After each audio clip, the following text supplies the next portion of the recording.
നാട്ടിക നിയോജക മണ്ഡലം MLA C മുകുന്ദന്റെ പ്രത്യേക വികസന ഫണ്ടിൽ നിന്നും alpha palliative care Anthikad link സെന്ററിന് വേണ്ടി അനുവദിച്ച ആംബുലൻസിന്റെ കൈമാറ്റം നടന്നു.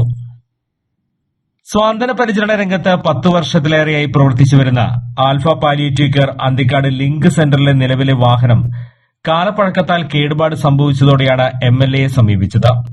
പ്രവർത്തന ലക്ഷ്യം ബോധ്യപ്പെട്ട എംഎൽഎ പുതിയ ആംബുലൻസ് അനുവദിക്കുകയായിരുന്നു.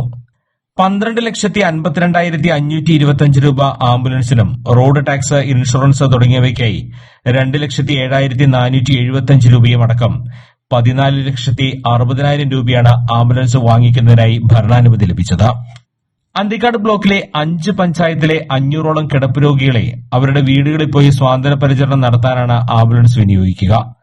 ചടങ്ങിൽ Anthikad block panchayat president K Sasheendran, ഗ്രാമപഞ്ചായത്ത് പ്രസിഡന്റ് ജീനനന്ദൻ, ചാഴൂർ ഗ്രാമപഞ്ചായത്ത് president K S Mohandas, Thanniyam ഗ്രാമപഞ്ചായത്ത് പ്രസിഡന്റ് ശുഭ സുരേഷ് എന്നിവർ മുഖ്യാതിഥികളായി.